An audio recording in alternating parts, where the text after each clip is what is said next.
Just a little skiff of snow and a little bit cold. Just right around freezing. Well, it depends on where you're standing. In the shade, it's probably right around freezing. Out there, probably doing a little better.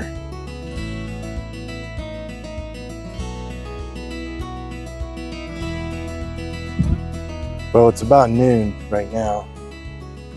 Millie and I have already made a trip around, and we've done some other things. So chickens have already been let out. Different things have happened, but you can see just that little hint of snow still in the shadows. Out in the sun, it's probably above 40, but it got cold enough to snow overnight. So we're not quite, even though it's the second day of spring, it's March 21st, or is it the first day of spring? However you view that, spring is officially here as far as the sun and the moon and the stars go. The calendar says it's spring, but maybe just a touch of cold weather. And we always get our April snow, and the worst snow that we got was last year, the first week of May. So not quite out of the woods yet.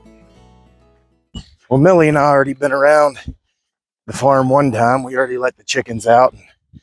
I mean, it's about noon now, but we've already made our first check, but I didn't get to do many of my chores with her. I didn't have her in the backpack. She just likes to wander around. So I got to go back through and do all the things that I didn't get to do when she was with me.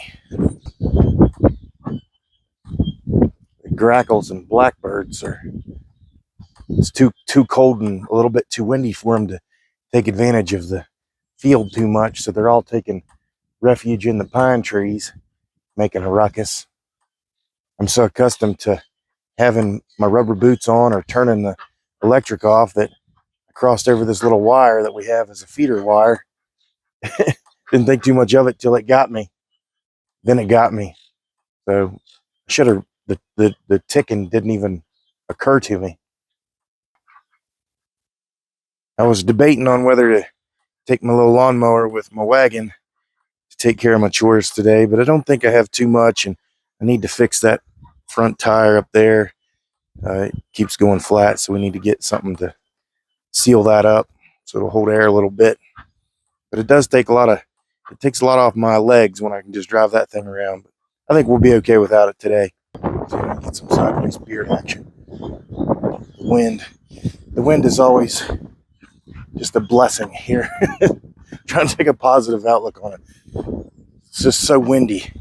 Windy Hill, that's what we called it back in the day. Windy Hill. The wind never ceases here. My daughter sent me this verse the other day, Ephesians 6:14. Stand firm, therefore, having girded your loins with truth, and having put on the breastplate of righteousness.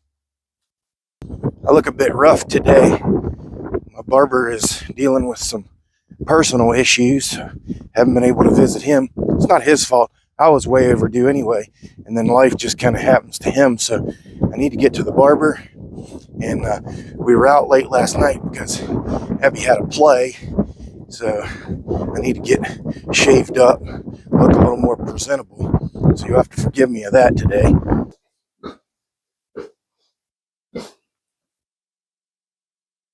Look, dude, I got some leftovers for you.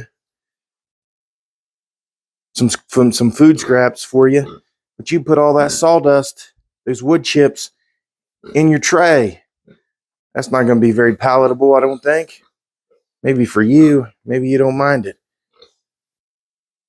Let's see if I can get her cleaned out for you.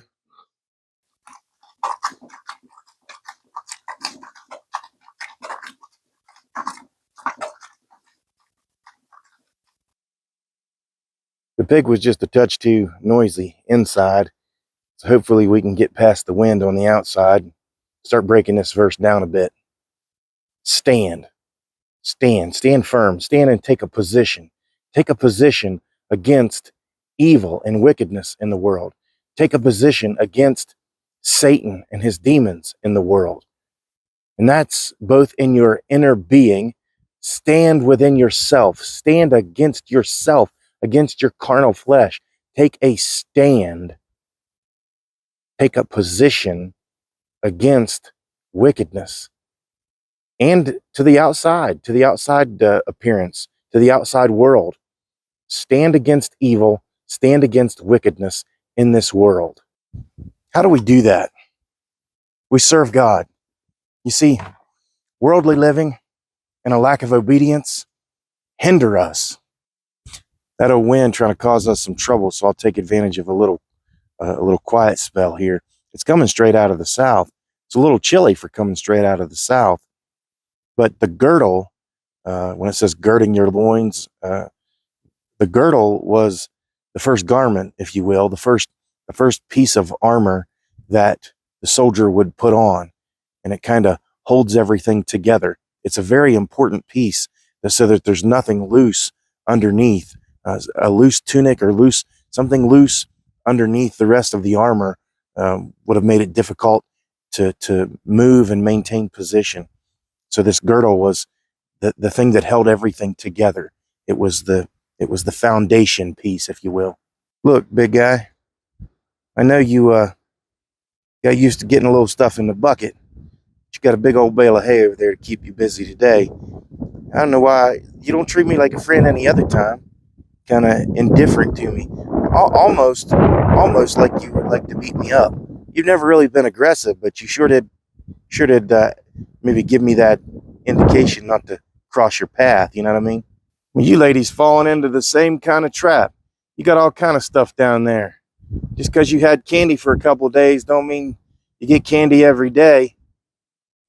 See, that's a real good lead in into what is the Christian soldier's loins girded up in? Truth. They see me carrying a bucket. Today it's a bucket of deception for them because there's nothing in it for them. But our loins are girded up in truth.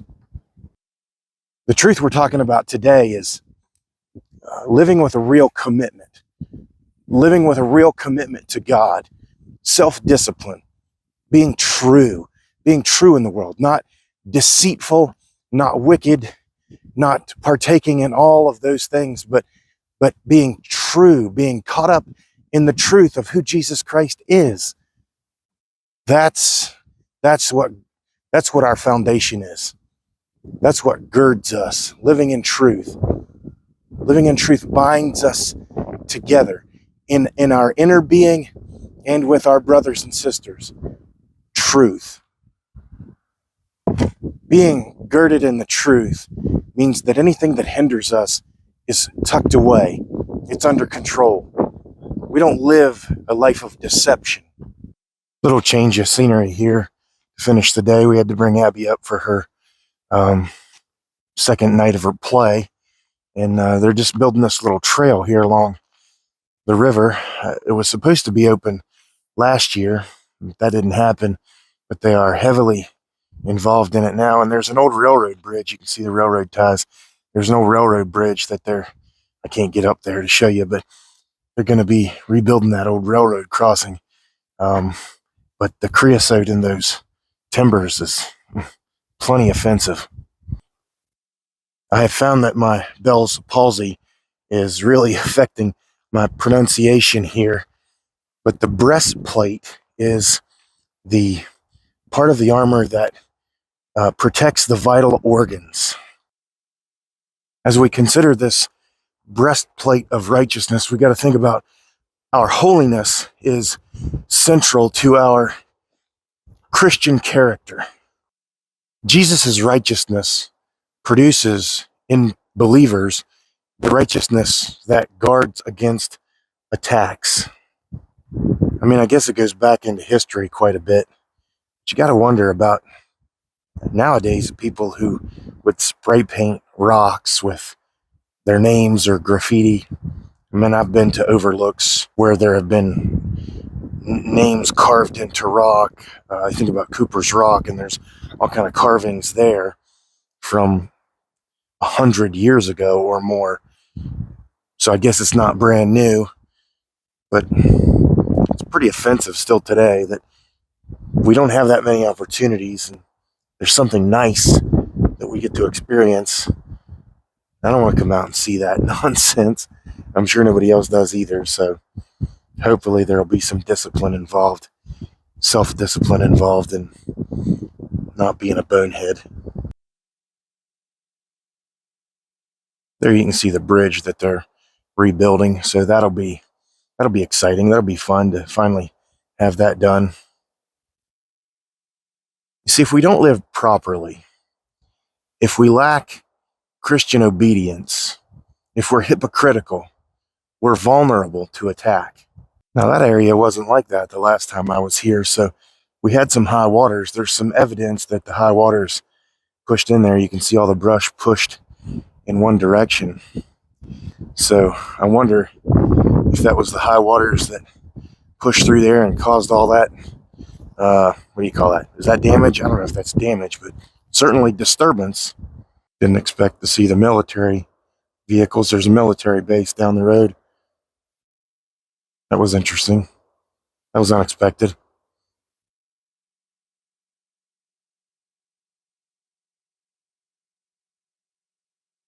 Satan and the demons will look for weaknesses in the armor. We must live with a quest, with a love for the truth. We must embody the righteousness that Christ pours out on us.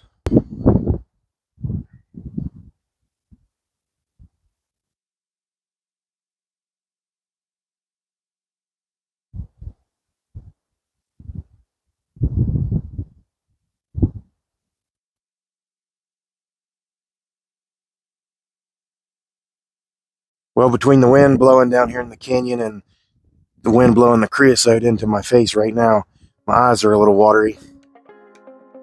But to close this out, as Christian believers, we must live with a quest, with a love for the truth. We must embody the righteousness that Jesus poured out on us.